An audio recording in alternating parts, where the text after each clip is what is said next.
एक छोटे से गांव में राधा नाम की औरत रहती थी। उसे पुरानी चीजें इकट्ठा करने का बहुत शौक था। एक दिन उसे हाथ में एक पुराना खिलौना मिला, एक सुंदर लेकिन अजीब गुड़िया। गुड़िया की बड़ी बड़ी काली आंखें और मुस्कुराता हुआ चेहरा देखने में प्यारा लगता था, पर उसकी मुस्कान अजीब तरह से डरावनी भी थी। दुकानदार ने कहा, इसे मत खरीदना, ये गुड़िया अशुभ है। लेकिन राधा ने चेतावनी को नजरअंदाज कर दिया और गुड़िया घर ले आई। घर आते ही अजीब घटनाएं शुरू हो गईं।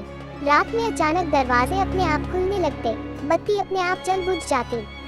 सबसे डरावनी बात यह थी कि गुड़िया हर सुबह अलग अलग जगह पर बैठी मिलती, कभी रसोई में, कभी आंगन में, तो कभी राधा के बिस्तर के पास। राधा को लगता कि शायद बच्चों ने शरारत की होगी, लेकिन उसके घर में कोई बच्चा ही नहीं था। धीरे धीरे माहौल और डरावना हो गया। रात में किसी लड़की के धीमे धीमे गाने की आवाज सुनाई देने लगी।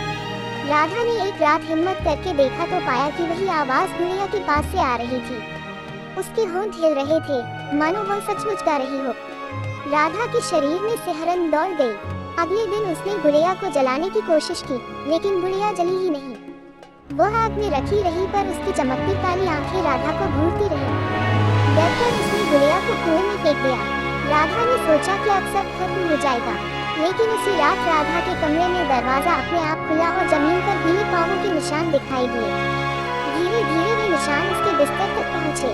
राधा ने घबराकर आंखें बंद कर लीं। जब उसने आंखें खोली तो देखा कि वही गुड़िया उसके सीने पर बैठी थी और उसकी आंखों से काली धुआं सी परछाई निकल रही थी। राधा चीख पाए उससे पहले ही घर के लोग दौड़े आए। कमरे में राधा बेहोश पड़ी थी, लेकिन गुड़िया कहीं नहीं थी। आज भी लोग कहते हैं कि रात को उस घर से कभी कभी गुड़िया के हंसने की आवाज सुनाई देती है और गांव वाले उस घर के पास जाने से डरते हैं।